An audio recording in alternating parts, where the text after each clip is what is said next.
സ്നേഹമുള്ളവരെ, ലൂക്കായുടെ സുവിശേഷത്തിൻ്റെ 2-ാമത്തെ അധ്യായത്തിൽ ബാലനായ യേശു ദേവാലയത്തിലേക്ക് പോകുന്ന ഭാഗമാണ് വിവരിച്ചിരിക്കുക.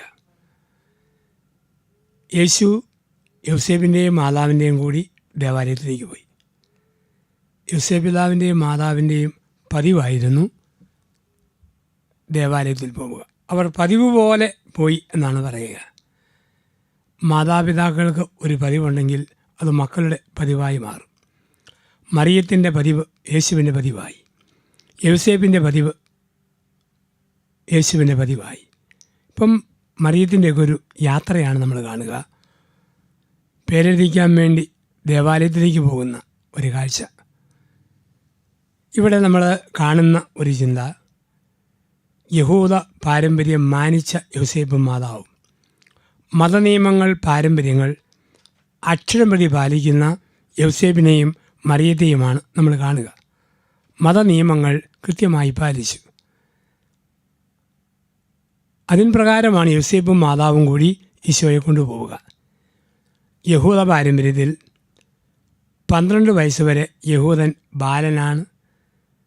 അവൻ ഗ്രാമത്തിലെ സിനഗോഗിൽ ബൈബിൾ പഠിക്കണം. യഹൂദന് ദേവാലയം ഒന്നുകൂടി ജെറുസലേം, ബാക്കിയെല്ലാം നസറത്തിലുമെല്ലാം സിനഗോഗ്. സിനഗോഗിൽ 11 വയസ്സ് വരെ പഠിച്ചത് ശരിയാണോ എന്ന് പറഞ്ഞു കേൾപ്പിക്കാൻ ജെറുസലേം ദേവാലയത്തിൽ 12-ാം വയസ്സിൽ പോകും പണ്ഡിതന്മാരെ കാണാനായിട്ട്. പോകുന്നതൊരു ഇടുങ്ങിയ വഴി, വളരെ ഒതുങ്ങിയ ഇടുങ്ങിയ വഴിയിലൂടെ യോസേപ്പും മാതാവും യേശുവിനെയും കൊണ്ട് നടന്നു. ഇങ്ങോട്ട് ആൾക്കാർ വരാത്ത വഴി അങ്ങോട്ട് മാത്രം തള്ളി കടന്നു പോകാം. ദേവാലയത്തിൽ ചെല്ലുമ്പോഴോ മുതിർന്നവർ പ്രാർത്ഥിക്കുമ്പോൾ കുട്ടികൾ കളിച്ചുകൊണ്ടിരിക്കും. ഇതെല്ലാം കഴിഞ്ഞ് തിക്കി ഒരു ഗുഹ പോലെ വഴിയേ പോകും. വൈകുന്നേരമാകുമ്പോൾ ഒരു നാൽക്കവലിലെത്തും. എത്തുമ്പോൾ ഉറ്റവരെയും ഉടയവരെയും കണ്ടുപിടിക്കും, അന്വേഷിക്കും. അങ്ങനെ അന്വേഷിക്കുമ്പോൾ യേശുവിനെ കണ്ടില്ല. യഹൂദ പാരമ്പര്യത്തിൽ 12 വയസ്സ് വരെ ഒരാൺകുട്ടി ബാലനാണ്. അവൻ അമ്മയുടെ കൂടെ പെണ്ണുങ്ങളുടെ കൂട്ടത്തിൽ നടക്കണം. 12 കഴിഞ്ഞ് 13 കയറിയാൽ അവൻ യുവാവാണ്. അപ്പൻ്റെ കൂടെ ആണുങ്ങളുടെ കൂട്ടത്തിൽ നടക്കണം. കൃത്യം 12-ാം വയസ്സിൽ 2 കൂട്ടത്തിലും നടക്കാം. യോസേപ്പ് കരുതി മറിയത്തിൻ്റെ കൂടെ, മറിയം കരുതി യോസേപ്പിൻ്റെ കൂടെ. ഒരു പകൽക്കാലം നടന്നു വന്നപ്പോൾ നാൽക്കവലയിൽ കണ്ടില്ല. ഒരു നല്ല വഴക്കിന് അന്ന് വകുപ്പുണ്ട്. ഒരു നല്ല വഴക്കിന് വകുപ്പ്. മറിയത്തിന് പറയാം യോസേപ്പിനോട്, എന്നാ ഇളക്കമായിരുന്നോടോ, മോനെ കൊണ്ടുപോകാൻ തപ്പി പിടിച്ചുകൊണ്ട് പോവാ. യോസേപ്പിന് പറയാം, പെറ്റവളാ പോറ്റേണ്ടത്, നിൻ്റെ ആ ഡ്യൂട്ടി. യോസേപ്പ് പിതാവിനും മാതാവിനും ആരോപണ പ്രത്യാരോപണങ്ങൾ ഒന്നുമില്ല. ചില ആണുങ്ങളെ കാണാം, മക്കൾക്ക് എന്തെങ്കിലും കുഴപ്പമുണ്ടെങ്കിൽ പറയും, നീ ആ പെറ്റത് നിൻ്റെ കുഴപ്പമാണ്. മിടുക്കരാണെങ്കിൽ പറയും, എൻ്റെ കൊച്ച അതിൻ്റെ മഹത്വമാണ്. കുടുംബത്തിൻ്റെ മാതൃക യോസേപ്പും മറിയവും പഠിപ്പിക്കുന്നു. വേദന വന്നാലും ഒരുമിച്ച്, സന്തോഷം വന്നാലും ഒരുമിച്ച്, തെറ്റ് പറ്റിയാലും ഒരുമിച്ച്, ശരിയാണല്ലോ ഒരുമിച്ച്, മക്കൾക്ക് എന്തു വന്നാലും ഒരുമിച്ച് നിൽക്കണം. ഇവർ വഴക്കുണ്ടാക്കിയില്ല. അവർ നേരെ ദേവാലയത്തിൽ ചെന്നു. കാരണം നന്നായിട്ട് മക്കളെ വളർത്തിയ അപ്പനും അമ്മയ്ക്കും അറിയാം, പള്ളിയിൽ പോകുന്ന മക്കൾ പള്ളിയിൽ തന്നെ കാണും, വഴി പോയി വായും പൊളിച്ചിരിക്കുകയില്ല. ചെന്നു. കണ്ടത് മധുബഹയോടടുത്തിരുന്ന വേദപണ്ഡിതന്മാരുമായി തർക്കിക്കുന്ന പുത്രനെയാണ് കണ്ടത്. ഭക്തിയുള്ള മാതാപിതാക്കൾ ലഭിക്കുന്ന മക്കളുടെ രൂപമാണ് ഇവിടെ കാണുക. അവസാനം യേശുവിനെയും കൂട്ടിക്കൊണ്ട് അവർ തിരിച്ചു പോരുന്ന രംഗം. യോസേപ്പ് പിതാവും മാതാവും കൂടി വഴക്കുണ്ടാക്കിയതായി ബൈബിളിൽ ഒരിടത്തും പറഞ്ഞിട്ടില്ല. പക്ഷെ അവർ വഴക്കുണ്ടാക്കിയെന്ന് അടുത്ത കാലത്ത് ദീപിക, മനോരമ, മംഗളം, മാതൃഭൂമിയിലൊക്കെ ഒരു വലിയ ന്യൂസ്. എവിടെ വെച്ചാണ് വഴക്കുണ്ടാക്കിയത്? എറണാകുളം കല്ലൂർ ബസ് സ്റ്റാൻഡിൽ വെച്ചായിരുന്നു ഇവരുടെ വഴക്ക്. പത്രത്തിൽ വലിയ വാർത്ത അതിപ്രകാരമായിരുന്നു, കല്ലൂരിൽ വെച്ച് സെൻറ്റ് ജോസഫ് കയറി സെൻറ്റ് മേരിക്കിട്ട് ഇടിച്ചു. ഇതാണ് വാർത്ത. അത് യോസേപ്പ് പിതാവ് മാതാവുമല്ല, വണ്ടിക്കാരുടെ വഴക്കാണ്. വണ്ടികളുടെയൊക്കെ പേരങ്ങനെയല്ലേ. തൊടുപുഴ ബസ് സ്റ്റാൻഡിലൂടെ ഉച്ച കഴിഞ്ഞ് 3:30 പോയാൽ Mundamattam, Prakash, Angel, Tea Garden, Saint Mary, Jesus, Road Lines, ഒരുപാട് വണ്ടികളുണ്ട്. ഉച്ചയ്ക്ക് അനൗൺസ്മെൻറ്റ് കേൾക്കാം, ദയവ് ചെയ്ത് ജീസസ് സ്റ്റാൻഡ് വിട്ട് പോകണം. ഇതാണ് അനൗൺസ്മെൻറ്റ്. ഇതാണ് ജീവിതത്തിൽ സംഭവിക്കുന്നത്. അവൻ സ്റ്റാൻഡ് വിട്ട് പോകുന്നതാണ് ഏറ്റവും വലിയ പ്രശ്നം. ഈയിടെ ചങ്ങനാശ്ശേരി ബസ് സ്റ്റാൻഡിലൂടെ ഞാൻ കടന്നു പോകുമ്പോൾ അനൗൺസ്മെൻറ്റ് കേട്ടു, അൽഫോൻസായെ മുട്ടാത്ത വിധം സെൻറ്റ് തോമസ് മാറിക്കിടക്കണം. ഇതാണ് വാർത്തകളും അറിയിപ്പുകളും. ഏറ്റവും രസമുള്ള വണ്ടി പാലായില്ല. വൈകുന്നേരം 4:30 ആകുമ്പോൾ 2 വണ്ടികൾ പോകും. പാല മരങ്ങാട്ടുപള്ളി കുറുപ്പന്തറ തലയോലപ്പറമ്പ് വൈക്കം പോകുന്ന ചിലങ്ക എന്ന ബസ്. മറ്റൊരു ബസ് പാല മരങ്ങാട്ടുപള്ളി കുറുപ്പന്തറ വഴി കല്ലറയ്ക്ക് പോകുന്ന ബസ്. കല്ലറയ്ക്ക് പോകുന്ന ബസ്സിൻ്റെ പേര് ജീവൻ ട്രാവൽസ് എന്നാണ്. ജീവൻ ട്രാവൽസ്. 4:30 ഉറക്കെ അനൗൺസ്മെൻറ്റ് കേൾക്കാം.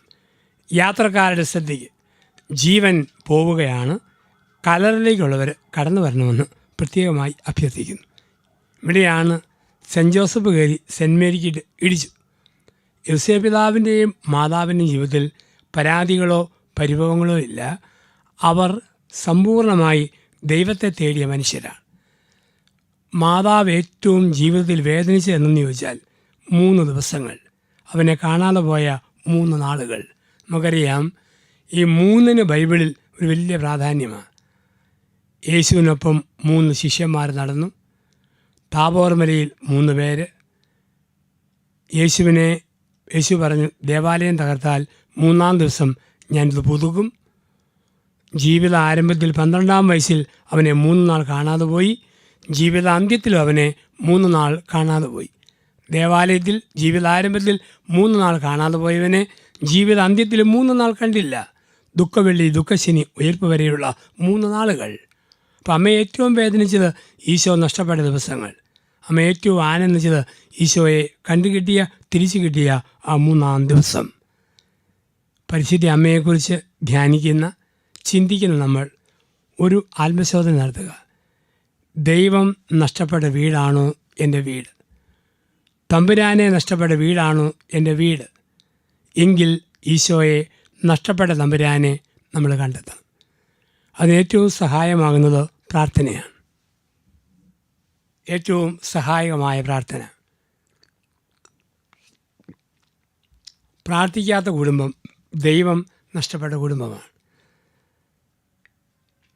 ദൈവാനുഭവം ഇല്ലാത്ത കുടുംബമാണ് നമ്മുടെ കുടുംബം. സന്ധ്യാപ്രാർത്ഥന നമുക്കില്ലെങ്കിൽ ദൈവം നഷ്ടപ്പെട്ടു. സാധാരണ തിരുനാൾ വരുമ്പോഴാണ് ഭയങ്കര മേളം, ഓളം, ഉല്ലാസം, ആഘോഷം. പക്ഷേ തമ്പുരാൻ ഇല്ലാതെ ആഘോഷങ്ങൾ, പടക്കവും മേളങ്ങളും ബാൻഡുമേളം, ചെണ്ടമേളം എല്ലാം ഉണ്ട്. പക്ഷേ കർത്താവില്ല. കർത്താവ് നഷ്ടപ്പെട്ട തിരുനാളുണ്ടോ? കുടുംബമുണ്ടോ? എങ്കിൽ കണ്ടുപിടിക്കണം. ബൈബിൾ വായന നിർത്തിയെങ്കിൽ വീണ്ടും ഓരോ അധ്യായം മുതൽ വായിച്ചു തുടങ്ങണം. ജപമാല നിർത്തിയവർ ഇന്നു മുതൽ കൊന്ത ചൊല്ലി തുടങ്ങണം. കുമ്പസാരം വേണ്ടെന്ന് വെച്ചവർ സൗകര്യം കിട്ടിയാൽ അവസരം ഒക്കുന്നിടത്ത് പോയി കുമ്പസാരിക്കണം. ദിവ്യപൂജ വേണ്ടെന്ന് വെച്ചവർ കുർബാനയ്ക്ക് പോയി തുടങ്ങണം. ആത്മീയ ഗ്രന്ഥങ്ങൾ വായന നിർത്തിയവർ വായിച്ചു തുടങ്ങണം. ആത്മീയ പ്രസിദ്ധീകരണങ്ങൾ വരുത്തി തുടങ്ങണം. ആത്മീയ ചാനലുകൾ തുറന്നു വെക്കണം. അത് മക്കളെ പഠിപ്പിക്കണം, ദമ്പതികളും പഠിക്കണം. അപ്രകാരമുള്ള ഒരു ജീവിതക്രമത്തിലേക്ക് നമ്മുടെ ജീവിതങ്ങളെ തിരിച്ചു കൊണ്ടുവരണം. നഷ്ടപ്പെട്ട തമ്പുരാനെ കഷ്ടപ്പെട്ട് കണ്ടുപിടിക്കണം. ഇതാണ് പരിശുദ്ധ അമ്മ ചെയ്തത്. യോസേപ്പിനോട് ചേർന്ന് നിന്ന് അമ്മ ചെയ്തത് ഈ പ്രവൃത്തികളാണ്. ജീവിതം ഇങ്ങനെയാക്കാൻ നമുക്ക് പറ്റണം. നമ്മൾ പ്രാർത്ഥിക്കണം. പ്രാർത്ഥിക്കുമ്പോൾ ദൈവത്തിൻ്റെ ശക്തി നമ്മളിലേക്ക് വരുന്നു. അതുകൊണ്ടാണ് കുടുംബാംഗങ്ങൾ, ഭർത്താവും ഭാര്യയും മക്കളും ഒരുമിച്ചിരുന്ന് പ്രാർത്ഥിക്കുമ്പോൾ എല്ലാവരിലും ഒരേ ദൈവീക തരംഗം വരും. അതോടുകൂടി എല്ലാവർക്കും തമ്മിൽ മനസ്സിലാക്കാൻ പറ്റും. ദൈവം പറയുന്ന പോലെ സ്വീകരിക്കാൻ പറ്റും. ആ രീതിയിലേക്ക് നമ്മൾ കടന്നു വരും. ഇന്ന് പലപ്പോഴും നമുക്ക് പ്രാർത്ഥനയൊക്കെ ഉണ്ട്. പ്രാർത്ഥന ഉണ്ടെങ്കിൽ തന്നെ ഓടിച്ചിട്ടുള്ള പ്രാർത്ഥനയാണ്. ദൈവത്തെ അന്വേഷിക്കുന്ന പ്രാർത്ഥനയൊന്നുമല്ല. ദൈവത്തോട് പോലും ഓടിച്ചിട്ട് മത്സരിക്കുന്ന പ്രാർത്ഥനയാണ്. ചില കുടുംബങ്ങളിൽ സന്ധ്യാപ്രാർത്ഥനയും മറ്റും കേട്ടാൽ കേൾക്കുന്നവർക്ക് ചിരി വരും. ആദ്യമൊക്കെ തെളിച്ച് ചെല്ലും. നന്മ നിറഞ്ഞ പറയുമേ നിനക്ക് സ്വസ്തി. ഒരു 5 കഴിയുമ്പോൾ സ്പീഡ് കൂടും. നനഞ്ഞ മറിയമേ നിനക്ക് സ്വസ്തി. ഒരു 8 കഴിയുമ്പം മനമറിഞ്ഞ മറിയമേ നിനക്ക് സ്വസ്തി. ഒരു പ്രാർത്ഥനാന്തരീക്ഷം നമ്മുടെ കുടുംബങ്ങളിൽ വേണം. തെളിച്ച് അർത്ഥം മനസ്സിലാക്കി ചൊല്ലി കാഴ്ചവെക്കുന്ന പ്രാർത്ഥന. ചില കുടുംബത്തിലെ പ്രാർത്ഥന കേട്ടാൽ തോന്നും ഹിന്ദുക്കളുടെ വീട്ടിലെ നാമജപമാണ്. ലുത്തിനിയായ തിരിയുന്ന അങ്ങനെ കൃഷ്ണേ കൃഷ്ണേ കൃഷ്ണേ ഞങ്ങൾക്ക് വേണ്ടി അപേക്ഷിക്കണേ. തിരിയുന്നത് ഇങ്ങനെ. ചിലപ്പം ചില കുടുംബത്തിൽ അമ്മച്ചിമാർ 100 കൂട്ടം പണി കഴിഞ്ഞ് മടുത്തു വന്ന് പ്രാർത്ഥന ചെല്ലും. പ്രായമുള്ള അമ്മച്ചിമാർ ലുത്തിനിയ അവർ തന്നെ ചെല്ലും. പ്രായമുള്ള അമ്മച്ചിമാർ ലുത്തിനിയ ചെല്ലുന്ന കേൾക്കാൻ തന്നെ ഒരു പ്രത്യേക ട്യൂണുണ്ട്. നടുവിന് വേദനയായിട്ടാണ് അമ്മ പ്രാർത്ഥിക്കുക. അമ്മ പ്രാർത്ഥിക്കും, ആത്മജ്ഞാനപൂരിത പാത്രമേ, ബ്രഹ്മാന്റെ പാത്രമേ, അത്ഭുതമായ വ്യക്തിയുടെ പാത്രമേ, ദാവീൻ്റെ കോട്ടയെ സ്നാലയമേ. അപ്പോൾ നടുവിന് വേദന, ഞങ്ങളുടെ ഞെളിവിൻ്റെ കാരണമേ. ഉടനെ പിള്ളേർ ചെല്ലും, ഞങ്ങൾക്ക് വേണ്ടി അപേക്ഷിക്കണം. തെളിച്ച് ചെല്ലണം. തെളിച്ച് പ്രാർത്ഥന ചൊല്ലി ദൈവത്തെ അന്വേഷിക്കണം. നമ്മളുടെ അന്വേഷണം എത്ര പൂർത്തിയായാലും ആരംഭത്തിൽ എനിക്കു പ്രഭാഷകൻ 18:7 മനുഷ്യൻ്റെ അന്വേഷണം അങ്ങേയറ്റത്തെത്തിയാലും അവൻ ആരംഭത്തിൽ തന്നെയാണ് നിൽക്കുക. പക്ഷെ നമ്മൾ ഒരുമിച്ച് അന്വേഷിക്കണം. ഒറ്റയ്ക്കല്ല കുടുംബത്തിൽ ദൈവത്തെ അന്വേഷിക്കേണ്ടത്. നമ്മൾ ഒറ്റയ്ക്ക് അന്വേഷിക്കണം. ഒറ്റയ്ക്ക് ദൈവത്തെ അന്വേഷിക്കുന്നത് രാവിലെ കിടക്കപ്പായിലിരുന്ന് പ്രാർത്ഥിക്കുമ്പോൾ, ഉറങ്ങാൻ നേരത്ത് കട്ടിലിരുന്ന് പ്രാർത്ഥിക്കുമ്പോൾ, ഏകാന്തമായി പള്ളിയിലിരുന്ന് പ്രാർത്ഥിക്കുമ്പോൾ ഒക്കെ നമ്മൾ ദൈവത്തെ ഒറ്റയ്ക്ക് അന്വേഷിക്കുന്നുണ്ട്. ഒപ്പം ഒരുമിച്ചും അന്വേഷിക്കണം. അപ്പനും അമ്മയും മക്കളും ഒരുമിച്ചിരുന്ന് പ്രാർത്ഥിക്കുന്ന ഒരു ദൈവാന്വേഷണം. ഒരുമിച്ച് പ്രാർത്ഥിക്കുന്ന കുടുംബം ഒരുമിച്ച് നിലനിൽക്കും. ഒരുമിച്ച് പ്രാർത്ഥിക്കുന്ന ദിവസം ഇപ്പം മാതാവ് ഈശോയും കൂടെ പ്രാർത്ഥിച്ചപ്പോൾ കുടുംബം തിരുക്കുടുംബമായി മാറി. നമ്മുടെ കുടുംബം തിരുക്കുടുംബമാകണോ? പ്രാർത്ഥനയ്ക്ക് അപ്പം വേണം. അമ്മയെയും മക്കളെയും പ്രാർത്ഥിക്കാൻ വിട്ടിട്ട് അപ്പനും കറങ്ങാൻ പോകരുത്. ഒരുമിച്ചിരുന്ന് പ്രാർത്ഥിക്കുന്ന മാതാപിതാക്കൾ, കുഞ്ഞുങ്ങൾ, കുടുംബ ബന്ധങ്ങൾ, ആ കുടുംബത്തിൻ്റെ ബലം. അതുകൊണ്ടാണ് പറയുക, പ്രാർത്ഥന രാത്രിയുടെ താഴും പ്രഭാതത്തിൻ്റെ താക്കോലുമാണ്. പ്രാർത്ഥന രാത്രിയുടെ താഴാണ്, പ്രഭാതത്തിൻ്റെ താക്കോലാണ്. ആഫ്രിക്കയിൽ ഗോത്രവർഗ്ഗക്കാരുടെ കുടുംബത്തിൽ ഒരു രീതിയുണ്ട്. ഒരു വീട്ടിൽ നിന്നും വൈകുന്നേരമാകുമ്പോൾ എല്ലാവരും ഇറങ്ങും. സന്ധ്യയാകുമ്പം അവരുടെ പറമ്പിൻ്റെ വിവിധ ഭാഗങ്ങളിലേക്ക് നടക്കും. അപ്പനൊരു വഴിയിലേക്ക്, അമ്മ മറ്റൊരു വഴിയിലേക്ക്, മക്കൾ ഓരോരുത്തരും അവരുടെ വഴിയിലേക്ക് പ്രാർത്ഥിക്കാൻ വേണ്ടി പോവുകയാണ്. ഒരു 20 മിനിറ്റ് അവരെല്ലാം അവിടെ പോയി നിന്ന് പ്രാർത്ഥിച്ചിട്ട് തിരിച്ച് വീട്ടിലേക്ക് വന്നിട്ട് ഒന്നിച്ച് ഒന്ന് പ്രാർത്ഥിക്കും. ചില മക്കളും മറ്റും പ്രാർത്ഥിക്കാൻ മടി കാണിച്ചാൽ അമ്മ പറയും, മോനെ നിൻ്റെ പ്രാർത്ഥനയുടെ വഴിയിൽ പുല്ലുകെളുത്തല്ലോ, മോനെ നിൻ്റെ പ്രാർത്ഥനയുടെ വഴിയിൽ പുല്ലുകെളുത്തല്ലോ, നീ ഇതിലെ നടക്കുന്നില്ല, പ്രാർത്ഥിക്കാൻ പോകുന്നില്ല എന്ന് സൂചിപ്പിക്കാൻ വേണ്ടിയിട്ടാണ്. അപ്പം പ്രാർത്ഥിക്കുമ്പോൾ അത്ഭുതങ്ങൾ നടക്കുന്നു. നമുക്കറിയാം, പ്രാർത്ഥിക്കുന്ന സമയത്താണ് മനുഷ്യന് മനക്കെട്ടി ലഭിക്കുക. ശരിക്കും പ്രാർത്ഥിക്കുമ്പോൾ മനഃശക്തി ലഭിക്കും. ഒരച്ഛന് സിസ്റ്ററിന് അവരുടെ ഉത്തരവാദിത്തത്തെക്കുറിച്ചുള്ള ഒരു മനധൈര്യം അവർക്ക് കിട്ടും. പ്രാർത്ഥിക്കുമ്പോഴാണ് മനഃശക്തി കിട്ടുക. ഒരപ്പന് അമ്മയ്ക്ക് വീടിനെക്കുറിച്ച് മനക്കെട്ടി, യുവാവിന് യുവതിക്ക് ഇൻ്റർവ്യൂവിൽ മനക്കെട്ടി, കുഞ്ഞുങ്ങൾക്ക് പരീക്ഷ താള മനക്കെട്ടി. അതുകൊണ്ടാണ് നമ്മൾ കാണുന്നുണ്ട്, യേശു പ്രാർത്ഥിച്ചു കഴിഞ്ഞാണ് ധൈര്യം സംഭരിച്ച് വരിക. പ്രാർത്ഥിച്ചു കഴിഞ്ഞപ്പോൾ യേശുവിന് വലിയ ഒരു ധൈര്യം. ഈശോ പറഞ്ഞു, വരൂ, എന്നെ ഒറ്റിക്കൊടുക്കുന്നവൻ അടുത്തിരിക്കുന്നു, വരൂ പോകാം. തോമാസ് ലീഗ പ്രാർത്ഥിച്ചിട്ട് പറഞ്ഞു, വരൂ നമുക്ക് അവനോടൊപ്പം പോയി മരിക്കാം. താബോർ മലയിൽ യേശു പ്രാർത്ഥിച്ചിട്ട് ശിഷ്യന്മാരോട് പറഞ്ഞു, വരൂ നമുക്ക് താഴത്തേക്ക് പോകാം, ധൈര്യമായിരിക്കുക. പ്രാർത്ഥിക്കുന്ന മനുഷ്യർക്കെല്ലാം ദൈവം കൊടുക്കുന്ന ഒരു വലിയ സമ്മാനമാണ് ധൈര്യം. അതുപോലെ മറ്റൊന്നാണ് വ്യക്തത. മത്തായിയുടെ സുവിശേഷം 17-ാം അധ്യായത്തിൽ യേശു താബോർ മലയിൽ വെച്ച് പ്രാർത്ഥിക്കുമ്പോൾ ഏലിയായും മോശയും അവനോട് സംസാരിക്കുന്നത് കണ്ടു. ശിഷ്യന്മാർ കാണുന്ന കാഴ്ചയാണ്. മത്തായി 17 യേശു ഉയർന്ന സ്ഥലത്ത് പ്രാർത്ഥിക്കുമ്പോൾ അവൻ്റെ മുഖം സൂര്യനെ പോലെ പ്രകാശിച്ചു, വസ്ത്രം വെട്ടി തിളങ്ങി. അപ്പോൾ ഏലിയായും മോശയും സംസാരിക്കുന്നത് കൊണ്ടു. ശോഭയേറിയ മേഘം വന്ന് മൂടി, മേഘത്തിൽ നിന്നൊരു ശബ്ദം, ഇനി ഇവൻ പറയുന്നത് ശ്രദ്ധിക്കുവൻ, ഇനി ഇവൻ പറയുന്നത് ശ്രദ്ധിക്കുവൻ. ഒരു ശബ്ദം. ഇതാണ് വ്യക്തത. പ്രാർത്ഥിക്കുന്നവർക്ക് ദൈവം കൊടുക്കുന്ന ഒരു വലിയ വ്യക്തത. ഏലിയ പ്രവാചകൻ, മോശ നിയമം. കർത്താവ് പറഞ്ഞ പ്രമാണത്തെയും പ്രവചനത്തെയും നിയമത്തെ ഇല്ലാതാക്കാനല്ല, പൂർത്തിയാക്കാൻ വന്നിരിക്കുന്നു. അതുകൊണ്ടാണ് ഏലിയായും മോശയും കാണിച്ചിട്ട് ദൈവത്തിൻ്റെ ശബ്ദം, ഇനി ഇവൻ പറയുന്നത് കേൾക്ക്. ഏലിയായും മോശയും പറഞ്ഞത് ഇവനിൽ പൂർത്തിയാകുന്നു. പഴയ ആകാശം പഴയ ഭൂമി കടന്നുപോയി, ഒരു പുത്തൻ ആകാശം ഒരു പുതിയ ഭൂമി. അതാണ് ജെറമിയ 29:11. എനിക്ക് നിന്നെക്കുറിച്ച് ഒരു പദ്ധതിയുണ്ട്, നാശത്തിനല്ല നന്മയ്ക്കുള്ള പദ്ധതി, ശുഭമായ ഭാവിയും ഭദ്രമായ പ്രത്യാശ നൽകുന്ന അതിമനോഹരമായ പദ്ധതിയുണ്ട്. റോമാലേഖനം 8:20-27 മുതൽ വായിക്കുന്നു. ദൈവത്തെ സ്നേഹിക്കുന്നവർക്ക്, അവൻ്റെ പദ്ധതി പ്രകാരം വിളിക്കപ്പെട്ടവർക്ക് അവിടുന്ന് സമസ്തവും നന്മയ്ക്കായി ഒരുക്കുന്നു. വ്യക്തത. ഇന്നലകളിൽ ജീവിച്ചതെല്ലാം ഇന്നത്തെ നന്മയ്ക്ക് വേണ്ടി ദൈവം ക്രമീകരിച്ചതാണെന്നുള്ള വ്യക്തത. ഇന്ന് സംഭവിക്കുന്നതെല്ലാം നാളത്തെ നന്മയ്ക്ക് വേണ്ടിയാണ് എന്നുള്ള വ്യക്തത. ഇതൊക്കെയാണ് പ്രാർത്ഥനയിൽ ലഭിക്കുക. അപ്പം അതുകൊണ്ട് ഒറ്റയ്ക്കും പ്രാർത്ഥിക്കണം, കുടുംബമായിരുന്നും പ്രാർത്ഥിക്കണം. കൊന്ത നമുക്കറിയാം. കൊന്തയ്ക്ക് പല പല മണികളുണ്ട്. കൊന്തമണികളെ കോർത്തിണക്കുന്നത് ഒരു ചരടാണ്. ചരട് പൊട്ടിയാൽ കൊന്തമണികൾ പല വഴിക്ക് ഉരുണ്ടുപോകും. കുടുംബജീവിതം ഒരു കൊന്ത പോലെ. അതിൽ കോർത്തിണക്കുന്ന ചരട് കുടുംബ പ്രാർത്ഥന. വല്യപ്പൻ, വല്യമ്മ, അപ്പൻ, അമ്മ, മക്കൾ, കൊച്ചുമക്കൾ, ഭാര്യ, ഭർത്താക്കന്മാരെല്ലാവരെയും കോർത്തിണക്കുന്ന ചരടാണ്. കുടുംബ പ്രാർത്ഥന പൊട്ടിയോ ജീവിതം തീർന്നു, അനുഗ്രഹം തീർന്നു. ഇപ്പോൾ ഒരുമിച്ച് പ്രാർത്ഥിക്കണം, ഒന്നിച്ച് അന്വേഷിക്കണം. വിവാഹിതനായ പുരുഷൻ പ്രാർത്ഥനയിൽ നിന്നും മാറി നിൽക്കരുത്. എനിക്ക് പ്രാർത്ഥന ഇഷ്ടമില്ലെന്ന് പറഞ്ഞ് മാറി നിൽക്കരുത്. ഭാര്യയോടും കുഞ്ഞുങ്ങളോടും ഒപ്പം ഇരുന്ന് പ്രാർത്ഥിക്കണം. പള്ളിയിൽ പോകാൻ ഇഷ്ടമില്ലെന്ന് പറഞ്ഞ് മാറി നിൽക്കൽ. ഭാര്യയ്ക്കും മക്കൾക്കും വേണ്ടി പള്ളിയിൽ പോകണം. കുമ്പസാരിക്കാൻ ഇഷ്ടമില്ലെന്ന് പറഞ്ഞ് മാറി നിൽക്കരുത്. ഭാര്യയെയും കുഞ്ഞുങ്ങളെയും ഓർത്ത് അവർക്ക് വേണ്ടി കുമ്പസാരിക്കാൻ പോകണം. ബൈബിൾ വായിക്കാൻ ഇഷ്ടമില്ലെന്ന് പറയൽ. എൻ്റെ ജീവിത പങ്കാളിയെയും മക്കളെ ഓർത്ത് ബൈബിൾ പ്രാർത്ഥിക്കണം. എനിക്കൊരു ധ്യാനം കൂടാൻ പോകാൻ ഇഷ്ടമില്ലെന്ന് പറഞ്ഞ് മസിൽ പിടിക്കരുത്. എൻ്റെ ഭാര്യയെയും മക്കളെ ഓർത്ത് ഞാൻ ധ്യാനത്തിന് പോകണം. ഇതാണ് കൂട്ടായ ദൈവാന്വേഷണം. കല്യാണം കഴിഞ്ഞിട്ട് പിന്നെ ഒറ്റയ്ക്ക് ജീവിക്കരുത്, കൂട്ടായിട്ട് ദൈവത്തെ അന്വേഷിക്കണം. അതാണ് യോസേപ്പും മറിയവും കൂടി ഒരുമിച്ച് കൂടി യേശുവിനെ അന്വേഷിച്ചു, കണ്ടെത്തി. ഇങ്ങനെയുള്ള ദൈവാനുഭവത്തിലേക്ക്, കൂട്ടായ അന്വേഷണത്തിലേക്ക് വരുവാൻ നമുക്കൊക്കെ കഴിയട്ടെ. അതിന് പ്രാർത്ഥന നമ്മളെ ശക്തിപ്പെടുത്തട്ടെ. ധൈര്യം തരുന്നു, വ്യക്തത തരുന്നു. ജീവിതത്തിൽ എല്ലാത്തിൻ്റെയും പുറകിൽ ദൈവത്തിനെ പരിപാലിക്കുന്ന ഒരു കരമുണ്ട് എന്നുള്ള തിരിച്ചറിവും നമുക്ക് ലഭിക്കുന്നു. ഒന്നിച്ച് പ്രാർത്ഥിച്ച് ഒരുമിച്ച് ആയിരിക്കുമ്പോൾ. പ്രാർത്ഥനയാണ് ദൈവത്തെ അന്വേഷിക്കുവാനുള്ള വഴി. കാരണം അവിടെ തരംഗങ്ങളുണ്ട്.